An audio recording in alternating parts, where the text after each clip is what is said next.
Nous poursuivons la programmation dans l'exercice 1 du TD3. Donc il s'agit de trouver l'indice du troisième multiple de 3 dans un tableau.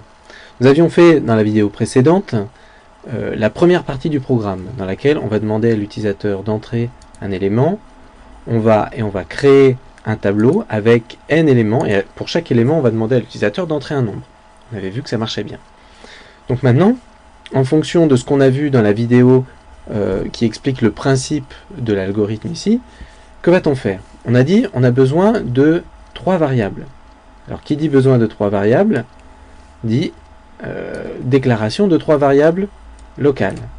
Donc une variable i pour l'indice courant qui va nous permettre d'examiner les éléments du tableau, compteur qui va nous permettre de mémoriser combien de multiples de 3 on a trouvé, et array qui va nous permettre, eh bien entendu, d'arrêter notre processus itératif. Après, on a dit, bien entendu, qu'il fallait initialiser ces 3 variables. Donc on va initialiser ces 3 variables avec des instructions d'affectation, comme les suivantes ici. Donc on va affecter à i la valeur 1, on va affecter à compteur la valeur 0, et on va affecter à array la valeur faux pour que la boucle démarre. Ensuite, c'est la boucle, c'est le traitement itératif à proprement parler. Tant que array est égal à faux. On a dit qu'on allait avoir 2 conditions d'array, et que donc on allait utiliser le schéma d'une boucle tant que avec un booléen. Donc tant que array est égal à faux. Les deux conditions d'array, on peut dire que la première, qui est celle dans laquelle on va tester si on n'est pas à la fin du tableau, est la plus importante. En effet, avant de regarder le contenu d'une case, il faut que la case existe. Donc le premier test va être sur la valeur de i. On va tester si i a une valeur qui est bien strictement inférieure ou égale à la taille du tableau. C'est-à-dire que la condition d'arrêt sera valide si i est strictement supérieur à la taille du tableau.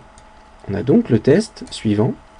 Si i strictement supérieur à la longueur de table, donc à la taille du tableau, le nombre de cases dans le tableau, qu'est-ce qu'on fait dans ce cas-là? Eh bien, ça veut dire qu'on est dans le cas où on a tout examiné, on a examiné toutes les cases du tableau, il faut donc s'arrêter.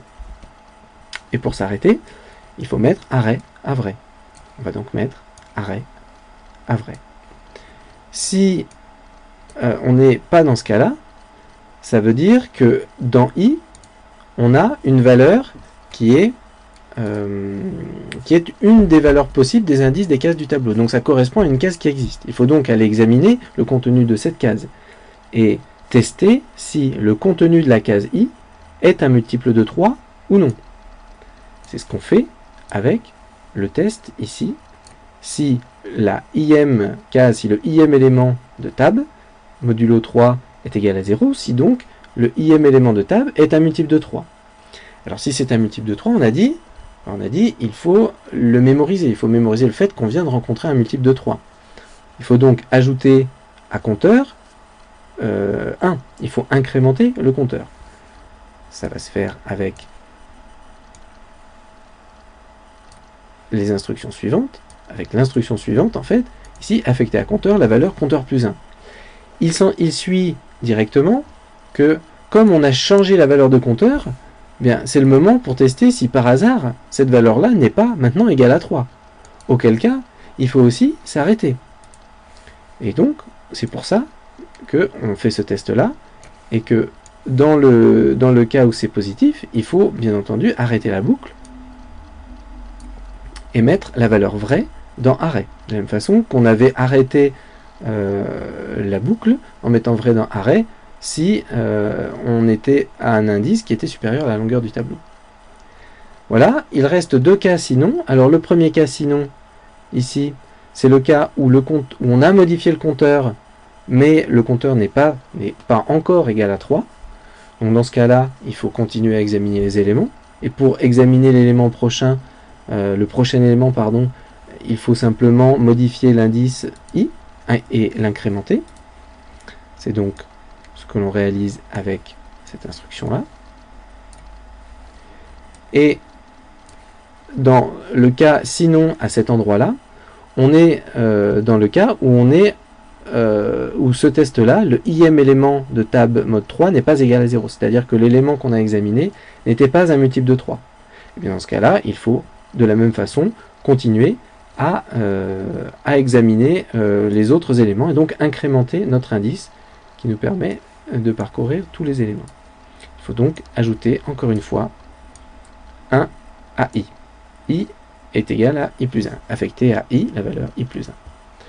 Une fois que notre traitement itératif est terminé, notre boucle là est terminée, il y a deux cas de figure.